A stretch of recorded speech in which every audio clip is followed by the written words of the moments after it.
This is Dads and Dunks, your To The Point Wolves Talk podcast. I'm Tom. And I'm Josh. All right, Josh. What a series. We wrapped Denver in 6. You called it. If you haven't listened to our pod, we just recapped that one.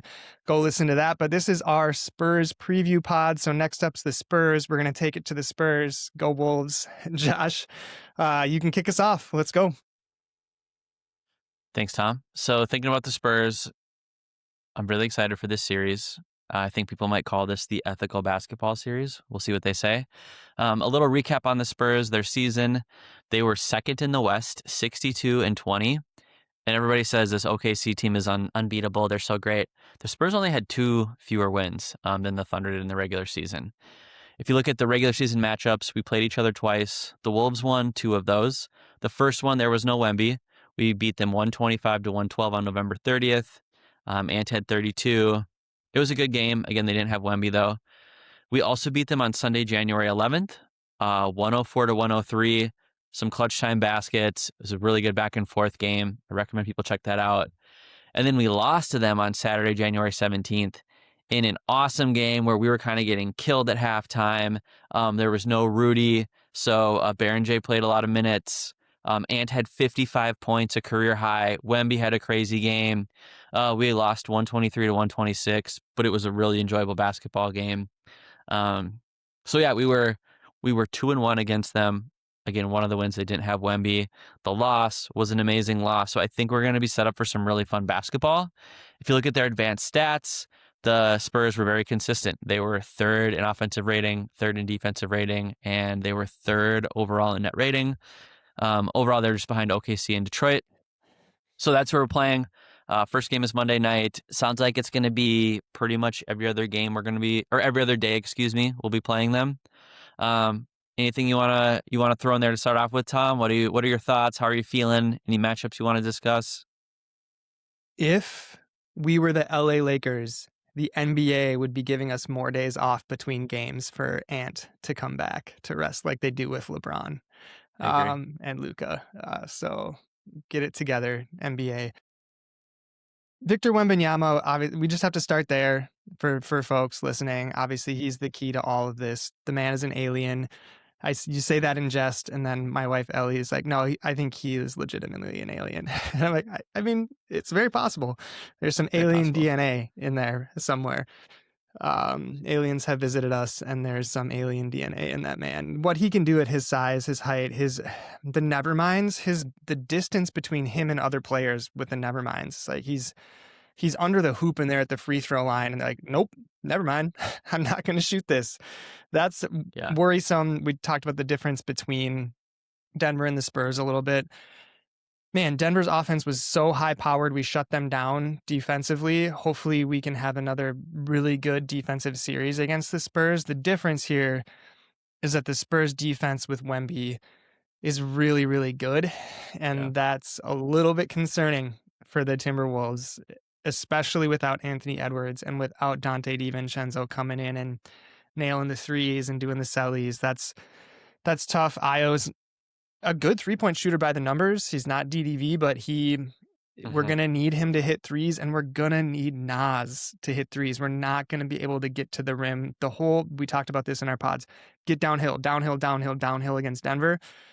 We still have to push the pace against the Spurs. We can't just set up in a half-court offense and expect that we're going to be able to get downhill when they've got a chance to set. So I still think pace is going to be really important to get down ahead of Wemby and get them moving and to get looks. If we want to get some paint points, it's probably going to have to be on the fast break.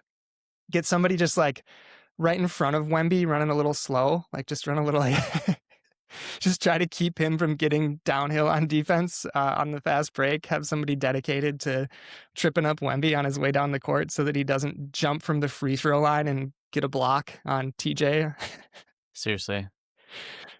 But yeah, obviously it starts with Wembanyama and then the guard play. So anything else from you? We can talk a little bit about their guards too. Yeah, I think to your point, the obvious thing is Victor Wembanyama. I think you're playing a team with the highest contrast. You're going, to your point, against the Nuggets where it's, hey, attack the rim, no rim to protection, no rim defense. And you talk about the Spurs, who have Victor Wembanyama, who may finish his career as the most impactful rim protector of all time. He's averaging 4 blocks a game in the playoffs. But to your point, like how many more times is he deterring rim attacks just because of his length and his size and his abilities? I think it's going to be a really interesting series. Beyond just Victor Wembanyama, I think Stephon Castle is an amazing perimeter defender. Again, they're the third overall net rating, and they're the third overall defensive rating. I'm curious how we match up. Do they put Rudy on Wemby? Or I think we saw in a couple games this regular season, Julius Randle had some success guarding Wemby, being like physical and strong. Um, but then who do you put Rudy on? They've been playing Champagnie a lot. He's a good 3-point shooter. Do you put him on Keldon Johnson when he's out there? I just like the matchups get kind of funky. I'm sure they'll make a good decision. I'm also curious from our perspective, like we finished the game, at game 6 against Denver. We had Shannon, Jaden, Nas, Julius, and Rudy. Like no real ball handlers. Like, can you get away with that against the Spurs? Or do you have to have a Mike Conley or a Bones Highland or a Kyle Anderson out there at all times to deal with that? I don't know. I imagine that the Spurs are going to pick at our weaknesses just like we're going to try to pick at theirs. I also wonder, is there a way if we do continue to attack, like say, hey, you know what? They've got Wemby. He's amazing, but like we're going to try to get him in foul trouble. Do we like, go at his body, try to get him in foul trouble? I don't know if that's been successful this season. I haven't watched a ton of Spurs games. Beyond the times they played the Wolves, I've maybe seen like 3 or 4 games. I think they're a fun team to watch. But yeah, I'm curious, like, I see where I have some concerns about their perimeter defense, their rim protection, our lack of shooters, to your point. If you don't have Ant and DDV, do they just pack the paint even more? Who's going to provide gravity? I'm curious, like, what do you think some of our advantages are against this Spurs team? I'm going to rewind to Julius on Wemby. He did play well against Wemby. I liked what I saw when he matched up against Wemby. Right up into his body, no room for him to move. Yeah. So trying to take him out offensively, you can't do. I don't think going at Wemby gets tough. I think know. that defensively, Wemby's probably going to be Wemby. You maybe hope that he gets in some foul trouble, but I think if you can limit him offensively, that's where you need to start. I think our defense, like we did against Denver, who was the number 1 offense, if our defense can show up again, we've got a good shot. And we have the Wolves beating Boston in the finals in our playoff preview. So we're definitely gonna take it to San Antonio defensively if that's gonna happen. We have to rely on shutting them down and scoring just enough. Winning these games. Can we keep them to again a 98 points, and can we score 104? Kind of game. I'm curious. They have Fox and Castle. The record is really good. De'Aaron Fox, just a real true point guard to me. Like he's just really smart, plays really well. He's listed as their shooting guard, but I think he's a point guard. He's really good. Like a young Mike Conley, but better. Bigger, so faster. Yeah. But in terms of like the mental game and knowing his role. Good point. Yeah. That would be my comp. But I am curious to the Rudy guarding Wemby point. He's going to have to guard Wemby at starting off and at some point. But I'm curious, and I don't know, maybe this is a bad idea. Somebody tell me this is a stupid idea, and maybe you can talk about this too. If they'll go with Rudy in some non-Wemby minutes when Julius is out there, I don't know if he can't guard somebody else, if you're looking at your rotations and try to take advantage of those minutes in size when Wemby's not out there, and then we've got a bigger lineup out there. I think that you want to go big against Victor Wembanyama and the Spurs when Portland tried to go small, or teams try to go small. It generally doesn't work out well for them against the Spurs. Yeah. But I'd be curious in those Julius minutes if there's any minutes out there for Rudy to be out there when Victor's not out there to try to take advantage of those minutes. Yeah, it'd be interesting. I mean, if you look at just their postseason series with Portland, which was brief, and Wemby got hurt, he averaged 28 minutes a game. Again, part of that's because of his injuries. But yeah, how many minutes is Wemby playing? Do they try to stagger where like you have Rudy out there when Wemby's not to have that advantage? I'm also curious. You bring up De'Aaron Fox point.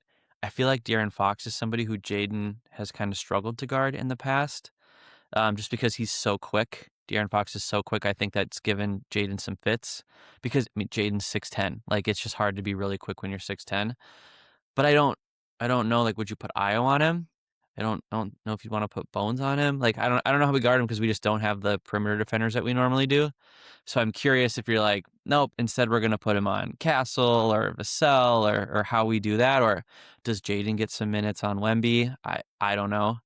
I'm just really curious. I think one of the things that you talked about earlier, like playing with pace, I think that's gonna be really important because I don't want them to be in a set defense.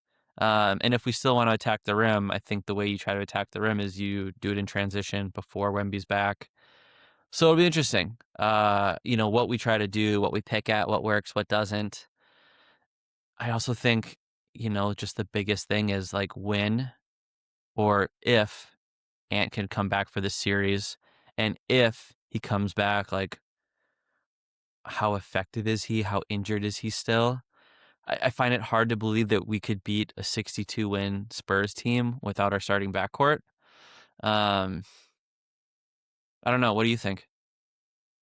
For as optimistic as I am coming off a win against Denver, you're not going to beat the Spurs without Ant. Maybe you do. And maybe this is just the Cinderella story and this is going to be, we're along for an amazing ride. My hope, when I texted you right after Ant's injury when we heard he was out a few weeks, was we can win this series against Denver with this team. And if we can, I think I was like, I hope it would be such a cool story. We go down like 3-1 in the series or something, or 2-1, and then Ant comes back and we end up coming back and beating them. I think we got to hang in there and try to win a game against the Spurs with this team until Ant gets back, but it's hard to believe that I don't know what the Vegas odds are of us winning the series, but I've got to imagine they are not in the Wolves' favor in a very heavy way. Yeah, so it was this past Saturday, right? It was the 25th. I think that's when he got hurt. So that means it's 1, 2, 3, 4, 5, 6. Like today is the 7th day. So it's a week. So that means like, this next weekend, the 8th, 9th, 10th, that would be like 2 weeks. So that's probably like the third game. I mean, who knows? He seems like he's a superhuman. I mean, he's one of the most athletic guys ever. He has access to the best medical care out there. Maybe he can make it back for a game 3, game 4. I don't know. But also, like, if you're down 0-3, if he comes back, like, are you really going to win 4 in a row? I don't know. I think something too that's interesting that you can't really quantify is this is this Spurs team's like first run in the playoffs. So, does the fact that we've gone to back-to-back Western Conference Finals, we have a pretty veteran team, is that like an advantage? I'm sure it is, but like, how does that play out? Wemby seems kind of mature beyond his years. I think he's got a great mindset, so maybe he can like rise above that. But I mean, De'Aaron Fox has played in like one playoff series.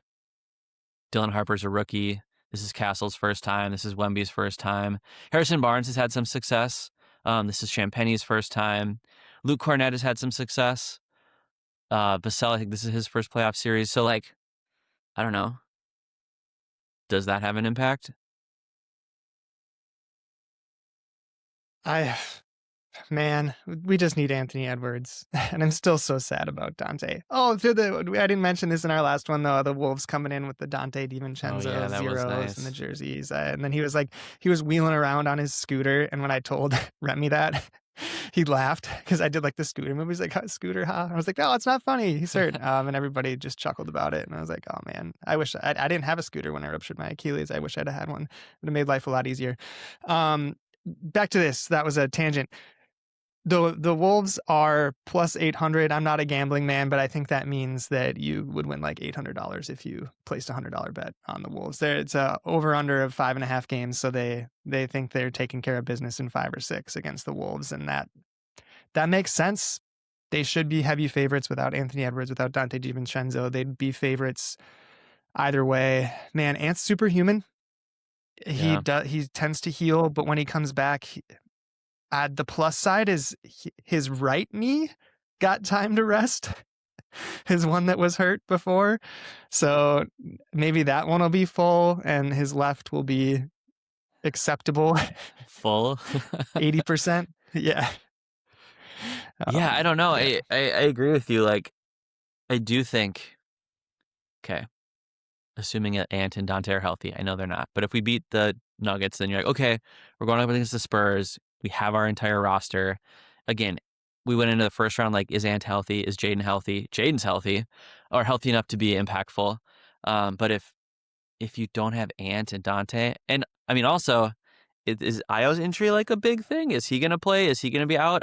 I'm assuming he's going to play, but I also assumed he was going to play in Game 6 and he didn't. So I don't know. And Bones is limping around and Nas is not 100%. I Yeah. mean, yeah, this team's we were really pretty healthy except for Ant missing some time all season. Now we're just the walking wounded. It bit us at the injury bug bit us at the Maybe Wemby will wrong get time. hurt. He gets hurt a lot. Yeah, that Wemby concussion, he came back really quick from that concussion. I feel like in the NFL concussion protocol, sometimes it's like weeks. And I think NBA concussion protocol must just be like, can you say the alphabet and follow my finger with your eyes? Because that was a brutal concussion. When he went night-night. Yeah, it's also weird because you'd think, okay, we're playing the Blazers, like we can probably beat them without Wemby, like don't rush him back. But they must have felt he was good. But yeah, maybe he could just like tweak a knee and be fine long term, but maybe just miss a couple weeks. That'd be great. But also it'd be fun to beat him at full strength. But I think we need Ant to come back. I mean, we definitely need Io. We need Nas to get that shoulder fixed. I think that's going to be an off-season thing. He's been dragging that thing around for a couple months. But yeah, we might just need a big Julius series. I think Rudy's got to continue. Can Jaden do what he did against Denver? Can Shannon be impactful when they've got an amazing rim protector? I don't know. We'll find out, though. A key to this series without Dante DiVincenzo, I said this during the regular season and in the postseason, and then Io stepped up, and then Jaden stepped up, and then TJ stepped up. We're going to need Nas to knock down shots. Yeah. Nas has to have a 4 of 7 from 3 game at some point to win one of these because we're going to need outside shooting to beat them. We're not going to be able to get downhill the same way. Maybe I'm wrong. Maybe the fast break downhill stuff still works, but Wemby's otherworldly in terms of his range on defense. And to your point about the Blazers did win one and they were up and looked like they really could have won a second. And I do think the Wolves are better than the Blazers. Even an injured Wolves team is probably as good as the Blazers. So if we can hang in there and get a win before Ant comes back, maybe sneak a second one. I don't know. The Trailblazers did show that the Spurs are human. They were up big and the Spurs came back. Yeah. They could have held on to that game and they won a game. So maybe. I'm excited to watch it. But keys to the series clearly are going to be Rudy. Is Rudy able to play at that same level against Wemby, lock down his fellow Frenchman? Is Julius another key? Is he going to be able to play that level of defense? And then it's got to be shooting. It's got to be TJ's got to be not 1 for 7 from 3, maybe 2 of 7 from 3 of 7.